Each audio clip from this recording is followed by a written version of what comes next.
Hello friends, आज हम पढ़ेंगे ग्रुप थ्योरी। ग्रुप की डेफिनेशन से बिल्कुल स्टार्टिंग से बेसिक से आसान लैंग्वेज में। ठीक है, तो चलो हम स्टार्ट करते हैं हमारा ग्रुप। तो हम देखेंगे ग्रुप क्या होता है। अब जब हम ग्रुप पढ़ रहे हैं तो हम ग्रुप को पढ़ने से पहले हम पढ़ेंगे सेट क्या होता है। सेट, और जो दूसरी डेफिनेशन हम यूज़ करेंगे, जो दूसरा वर्ड्स ग्रुप की डेफिनेशन में आएगा वो आएगा बाइनरी ऑपरेशन।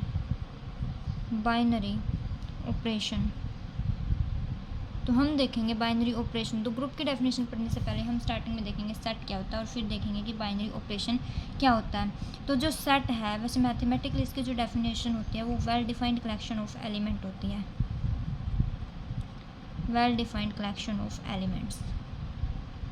अब यहाँ पे जो कलेक्शन तो हमारे पास कुछ भी हो सकते हैं। कलेक्शन में मीन्स कौन भी रैंडमली एलिमेंट हो सकते हैं, लेकिन यहाँ पे वेल डिफाइंड का क्या मतलब है। वेल डिफाइंड का मतलब है जो इस सेट के अंदर जो एलिमेंट्स आएंगे उनके बीच में क्या कोई एक सिमिलैरिटी मिलेगी, मीन्स उस सिमिलैरिटी को सभी एलिमेंट फॉलो करेंगे।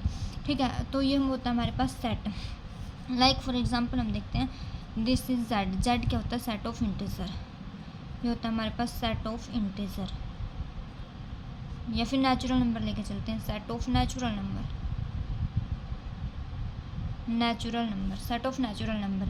ठीक है, अब तो हम देखते हैं बाइनरी ऑपरेशन क्या होता है। बाइनरी ऑपरेशन क्या होता है? बाइनरी ऑपरेशन हमारे पास कोई भी ऑपरेशन होता है। स्टार्टिंग में हम देखते हैं ऑपरेशन क्या होता है। ऑपरेशन होते हैं प्लस, मल्टीप्लिकेशन, डिवीजन, और भी बहुत कुछ हो सकते हैं, लाइक समेसन, मॉडुलो, कॉन्ग्रेंस वगैरह सब कुछ।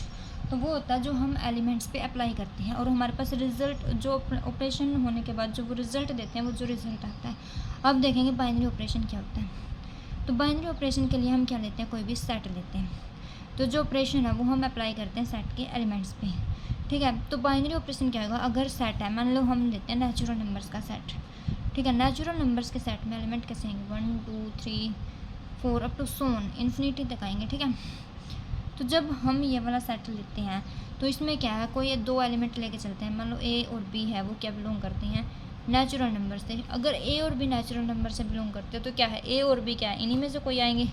Let's say A is equal to 2 ले लिया और बी इज इक्वल टू 3 ले लिया। तो जब हम अपना जो ऑपरेशन है वो प्लस चूज़ करते हैं तो क्या होगा? ए प्लस बी है वो क्या आएगा? 5। 5 क्या लगता है आपको? 5 क्या नेचुरल नंबर है या नहीं? 5 क्या नेचुरल नंबर है, तो वो इस सेट में बिलोंग करेगा। अगर 5 इसमें बिलोंग करा तो जो हमारे पास बाइनरी ऑपरेशन है वो इस सेट के लिए क्या है? जो ऑपरेशन है प्लस वाला ऑपरेशन है वो क्या इस सेट के लिए बाइनरी ऑपरेशन है। अगर इस सेट के लिए ये वाला बाइनरी ऑपरेशन है तो वैसे ही हमारे पास मल्टीप्लिकेशन भी देखते हैं हम होती है नहीं होती है। तो let's say A is equal to 2 ले लिया और बी इज इक्वल टू 3 ले लिया, तो ए स्टार मतलब ए मल्टीप्लाई बी क्या आएगा? 6 आएगा। तो अब 6 भी क्या आएगा? नेचुरल नंबर है ये। तो हमारे पास क्या होगा? तो जो मल्टीप्लिकेशन में नेचुरल नंबर के रिस्पेक्ट में बाइनरी ऑपरेशन है। तो हमारे पास ये ऐसे नहीं है कि हमने दो एलिमेंट उठाए और उन पे जो ऑपरेशन लगाया उनका जो रिजल्ट है वो सेट में है, ऐसा नहीं होएगा। तो ऐसा होएगा कब? जब हर एक जो उस सेट के हर एक एलिमेंट के लिए, लाइक हमने यहाँ पे 2 3 लिए, अगर हम 1 3 लें, 2 4 लें, या फिर जो भी लें, वटएवर हम कुछ भी ले सकते हैं, तो हर एक जो रिजल्ट आएगा हर एक एलिमेंट के लिए वो सेम सेट में लाई करेगा। तब जो ऑपरेशन होता है हमारे पास वो होता है बाइनरी ऑपरेशन। ठीक है, उम्मीद है आपको सेट और बाइनरी ऑपरेशन की जो डेफिनेशन है वो क्लियर होगी। तो अब हम देखते हैं हमारा जो मेन मोटिव वो है ग्रुप की डेफिनेशन।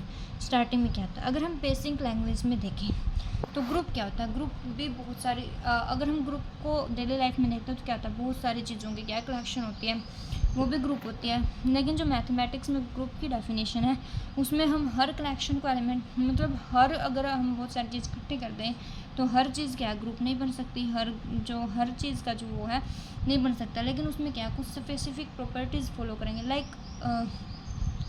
जो एलिमेंट कुछ स्पेसिफिक रूल्स फॉलो करेंगे वही ग्रुप कहलाएंगे। ठीक है, तो जब हम मैथ्स में पढ़ते हैं उसमें भी क्या होता है तो ग्रुप नंबर्स का ही है, लेकिन उनको वो क्या है कुछ फिक्स्ड प्रॉपर्टी हम फॉलो करेंगे तभी वो ग्रुप कहलाएगा, वरना वो ग्रुप नहीं कहलाएगा। ठीक है, तो इसकी जो डेफिनेशन है वो स्टार्टिंग में क्या होती है? Let G be a non empty set.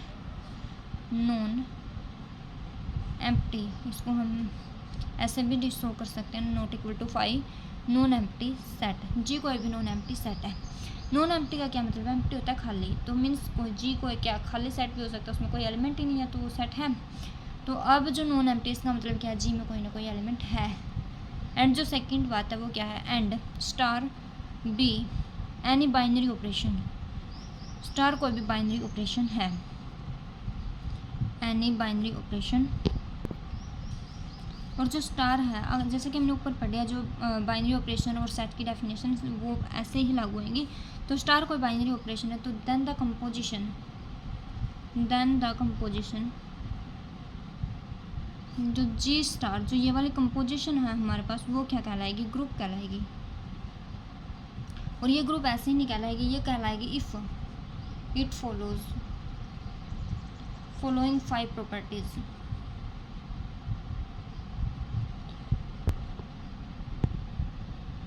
अगर if it follows 4 properties,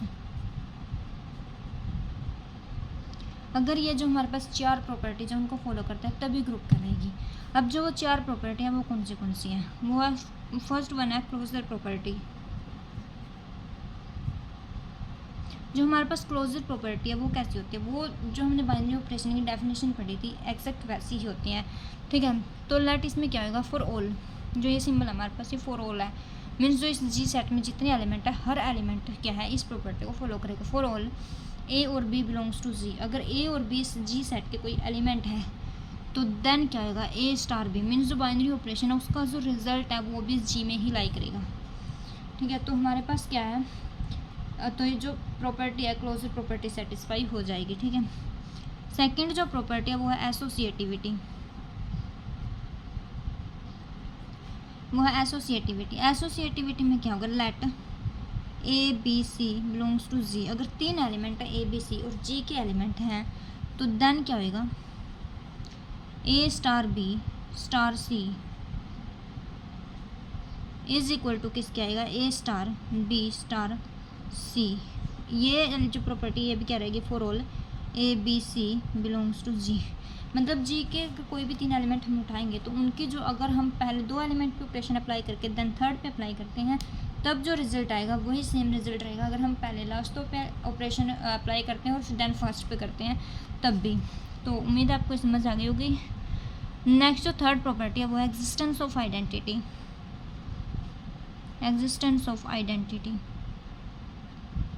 identity क्या, हमारे पास एक एलिमेंट ई बिलोंग करेगा हर सेट के लिए, लेट क्या है, ए बिलोंग्स टू जी, अगर ए कोई एलिमेंट है जी का तो देन क्या है, there exist an element E, एक एलिमेंट ई बिलोंग करेगा belongs to G such that E star A is equal to A star E. Means अगर हम ए पे किसी भी एलिमेंट के साथ ए की प्री जो ऑपरेशन अप्लाई करते हैं, पोस्ट ऑपरेशन अप्लाई करते हैं तो रिजल्ट हमारे पास सेम रहेगा। तो जो ये एलिमेंट है और ये हर एलिमेंट के साथ कॉम्यूट करेगा, ठीक है, तो इसको बोलते हैं। तो तब क्या होगा, for all A belongs to, ये भी क्या हर एलिमेंट के साथ करेगा। तो हमारे पास क्या होता है, एग्जिस्टेंस ऑफ आइडेंटिटी। तो हम बोलते हैं एग्जिस्ट जो ई जो एलिमेंट है वो उस ग्रुप के लिए क्या है, आइडेंटिटी है। नेक्स्ट हम पढ़ेंगे एग्जिस्टेंस ऑफ इनवर्स।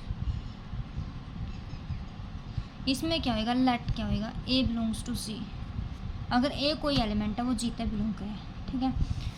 देन क्या होगा, there exist an element B, B belongs to G such that A star B is equal to B star A is equal to identity. Means अगर 2 elements की हम multiply करते हैं, एक element B ऐसा मिलेगा जो हर एक एलिमेंट के साथ कम्यूट करने पर आइडेंटिटी देगा। तो जो बी एलिमेंट है ये क्या होगा, इन्वर्स होगा, इन्वर्स ऑफ जो इस सेट का जी का इन्वर्स है, इन्वर्स ऑफ जी का इन्वर्स होगा। तो जो एग्जिस्ट करेगा क्या, इन्वर्स करेगा। अगर उस ग्रुप के लिए एग्जिस्ट करता है इन्वर्स बी और आइडेंटिटी करती है एसोसिएटिव प्रॉपर्टी और जो क्लोजर प्रॉपर्टी अगर वो इनको फॉलो करती है तो हमारे पास क्या आएगा, जो ये सेट है गिवन, जो ये वाला जी सेट है ये क्या बन जाएगा, ग्रुप बन जाएगा। तो ये थी हमारे पास ग्रुप की डेफिनेशन। उम्मीद है आप सभी को समझ आई होगी। आज के लिए इतना ही, बाकी जो ग्रुप के एग्जाम्पल्स हैं वो हम करेंगे नेक्स्ट वीडियो में।